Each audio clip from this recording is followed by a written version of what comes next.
भाइयों, साइकेट्रिस्ट जो होते हैं साइकेट्री के मरीज देखते हैं ऐसे लोग जिनको साइकोलॉजिकल प्रॉब्लम होती हैं, anxiety, depression, schizophrenia, bipolar, OCD, इस तरह की बीमारियों को वो देखते हैं। तो लोगों में एक सवाल आता है कि जो साइकेट्री के डॉक्टर होते हैं, साइकेट्रिस्ट जो होते हैं, इतने सारे मरीज होते हैं, तो क्या ये बीमारियां इनको भी अफेक्ट करती हैं या इनके स्वास्थ्य पे भी या दिमागी कंडीशन पे अफेक्ट डालती हैं? तो आज हम इसी के बारे में डिस्कस करेंगे।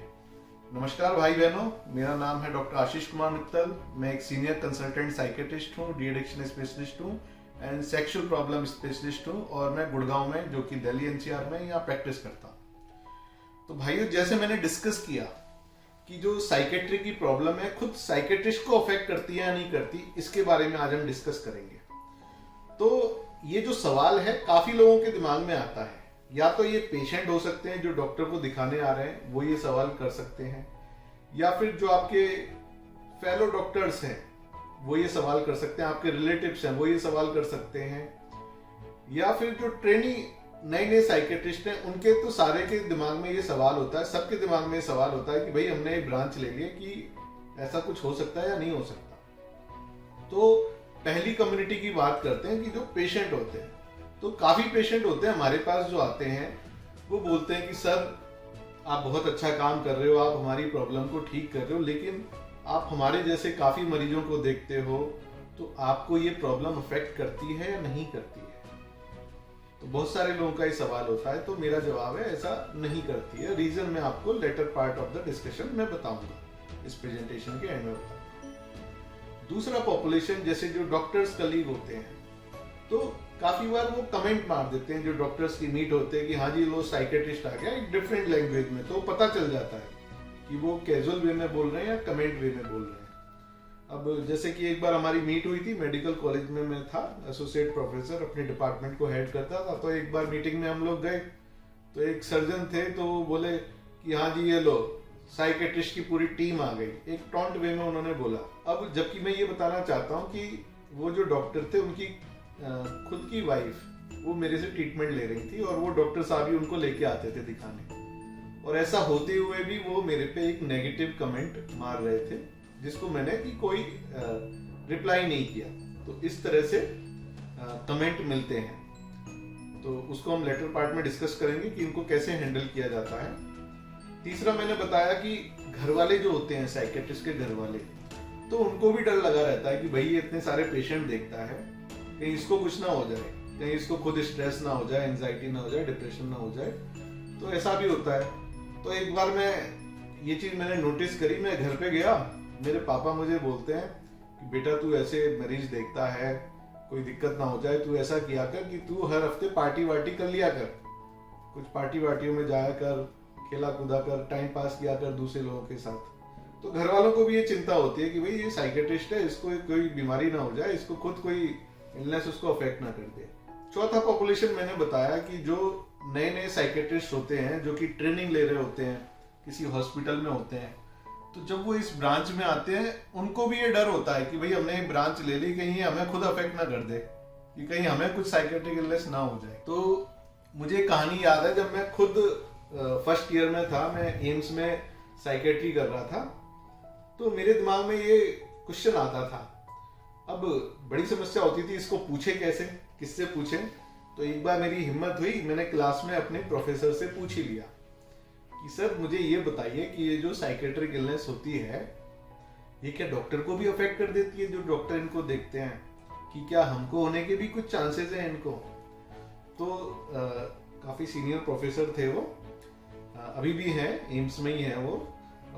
तो उन्होंने स्माइल पास की मुझे और हंसने लग गए। तो बोले कि बेटा इसका जवाब तो तुम्हें अपने सराउंडिंग में देखोगे तो खुद मिल जाएगा। मैंने कहा सर कैसे? तो भाई फिर उन्होंने मुझे कहा कि जो तुम्हारे प्रोफेसर्स हैं, जैसे मैं हूँ, और जो दूसरे प्रोफेसर्स हैं, वो डिपार्टमेंट में 20 से 30 साल से हैं, और हम सब लोग पेशेंट देख रहे हैं इतने सालों से। तो अब तुम हम लोगों को देख के जज कर सकते हो कि क्या ये बीमारियां हमें अफेक्ट कर रही हैं, या फिर जब तुम कॉन्फ्रेंस में जाओगे, दूसरे जो सीनियर साइकेट्रिस्ट हैं आप उनसे मिलोगे, तो आप उनको देख के जज कर सकते हो कि ये अफेक्ट करती है या नहीं करती। तो मुझे मेरा जवाब उसी दिन मिल गया, ये बीमारियां अफेक्ट करती हैं या नहीं करती। तो मेरा जवाब है साइकेट्रिस्ट को उनके पेशेंट देखने से, साइकेट्री के पेशेंट देखने से, मेंटल इलनेस के पेशेंट देखने से, या किसी भी तरह के साइकोटिक पेशेंट देखने से, न्यूरोटिक पेशेंट देखने से कोई भी बीमारी उनको अफेक्ट नहीं करती।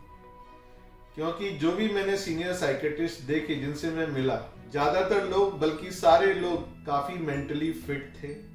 ऐसे पर्सनैलिटी वाइज वो काफी अच्छे इंसान थे। इवन जो मेरे डिपार्टमेंट में, एम्स के साइकेट्री डिपार्टमेंट में जो हमारे टीचर थे, वो ऐसे पर्सन काफी अच्छे थे, ऐसे टीचर काफी अच्छे थे, ऐसे मेंटर काफी अच्छे थे, एंड ऐसे होल ह्यूमन बीइंग सारे लोग काफी अच्छे थे। तो उससे मुझे काफी रिलैक्स फील हुआ कि भाई ये जो बीमारी है ना, हमको अफेक्ट नहीं करेंगी। तो मेरे सवाल का जवाब उस समय मिल गया था। अच्छा, अब जवाब आता है कि क्यों नहीं अफेक्ट करती, जब इतने सारे पेशेंट देखते हैं। तो भाई जब साइकेट्रिस्ट अपनी डेली ओपीडी करता है, वो पेशेंट देखता है, तो उसका काम ही है ये, उसका काम ही है ऐसे पेशेंटों को देखना कि जिनको साइकेट्रिक इलनेस है। और जो आपको प्रॉब्लम है, मान लो एग्जाम्पल के रूप में आपको डिप्रेशन है, आप डॉक्टर को दिखाने गए, तो डॉक्टर काफी डिप्रेशन के पेशेंट देख रहा है, उसको मालूम है कि आपको ये सिम्टम है तो ये वाला सिम्टम भी होगा, डिप्रेशन की प्रॉब्लम है तो उसका ये इलाज है, मुझे पेशेंट को ये ट्रीटमेंट देना है। एंजाइटी का मरीज है तो उनको मालूम है एंजाइटी में क्या क्या चीजें पेशेंट को होती हैं और इसका ये इलाज है और ये इलाज मुझको देना है। बिकॉज ऑफ एक्सपीरियंस, क्योंकि उनको जितना ज्यादा एक्सपीरियंस है तो ये काम काफी सिंपल हो जाता है, और काम आप बार बार एक करते हो तो रिफ्लेक्स में आ जाता है। उसके लिए आपको ब्रेन अप्लाई ज्यादा नहीं करना पड़ता, आपको अपनी एनर्जी ज्यादा अप्लाई नहीं करनी पड़ती, तो ये स्ट्रेस देता ही नहीं है उनको। तो ये एक नॉर्मल काम की तरह हो जाता है, जैसे कि कोई लेबर अपना नॉर्मल काम करती है, जैसे लॉयर अपना नॉर्मल काम करते हैं, इंजीनियर अपना काम करते हैं जो हमको देखने में स्ट्रेसफुल लगता है, लेकिन उनके लिए नहीं होता क्योंकि ये उनका रूटीन काम है। तो ऐसे ही साइकेट्रिस्ट के लिए इस तरह के पेशेंट देखना रूटीन काम हो जाता है। लेकिन इस प्रोफेशन से साइकेट्रिस्ट को एक्स्ट्रा एडवांटेज मिलती है, क्योंकि उनकी प्रोफेशनल ट्रेनिंग से वो स्ट्रेस मैनेजमेंट में, एंगर मैनेजमेंट में, रिलेशनशिप मैनेजमेंट में, प्रॉब्लम सॉल्विंग स्किल मैनेजमेंट में काफी अच्छे हो जाते हैं।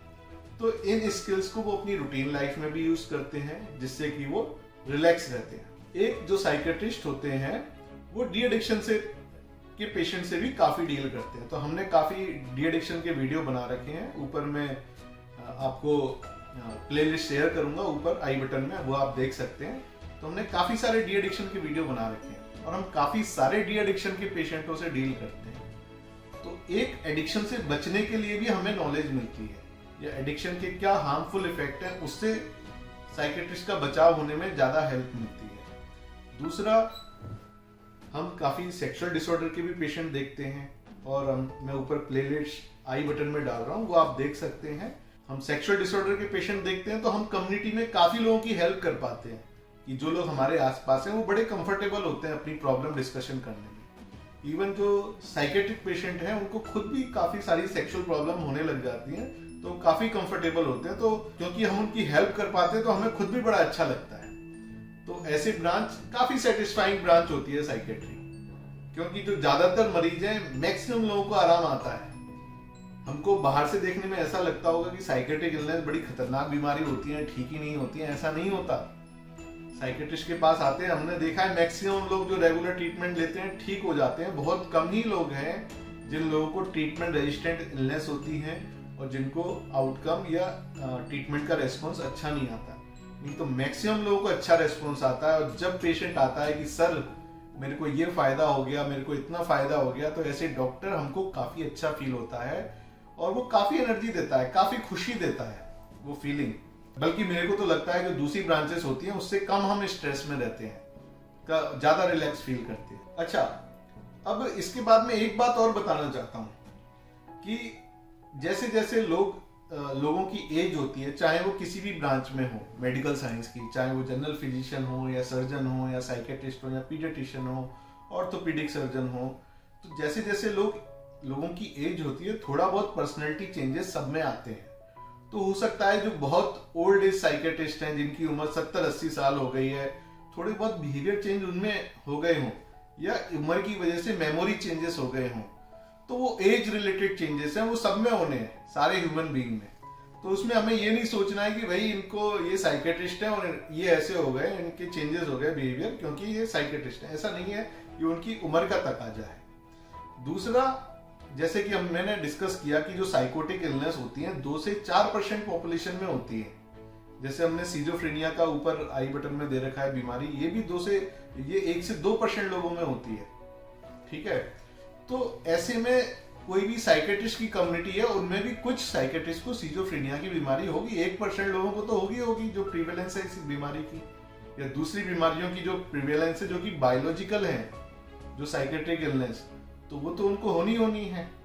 तो ऐसे में हमको उससे ये जज नहीं करना चाहिए कि वो पेशेंट देखते देखते बीमार हो गए। लेकिन जो माइनर साइकोलॉजिकल प्रॉब्लम है, जैसे न्यूरोटिक प्रॉब्लम, एंजाइटी, डिप्रेशन, उन लोगों को साइकेट्रिस्ट अपने प्रोफेशनल एजुकेशन की वजह से खुद ही हैंडल कर लेते हैं, काउंसलिंग के द्वारा या सेल्फ मैनेजमेंट, अपने कोपिंग स्किल के द्वारा उसको हैंडल कर लेते हैं और उससे वो बचे रहते हैं। इन शॉर्ट, मैं बस इतना कहना चाहता हूं कि साइकेट्री की बीमारी पेशेंट के साथ रहने से, उसको फेस करने से, उसको बातें करने से नहीं फैलती, ये छूत की बीमारियां नहीं है और इससे डॉक्टर किसी भी तरह से अफेक्ट नहीं होता। तो होप भाई बहनों आज का वीडियो आपको अच्छा लगा होगा। अगर ये वीडियो आपको अच्छा लगा तो इसको लाइक करिए और अपने कमेंट में लिखिए कि अगर आपकी कोई प्रॉब्लम है तो #डॉक्टर आशीष मित्तल लिख के कमेंट में लिखिए। मेरे को जब भी टाइम मिलेगा बिजी शेड्यूल में से मैं उसका रिप्लाई जरूर करूंगा। और अभी तक आपने अगर मेरा चैनल सब्सक्राइब नहीं किया है तो इसको सब्सक्राइब कर दीजिए, जिससे मैं फ्यूचर में जो भी वीडियो डालूंगा, मैं फ्रीक्वेंटली वीडियो डालता हूं, वो सबसे पहले आपको मिलेगा। धन्यवाद, नमस्कार।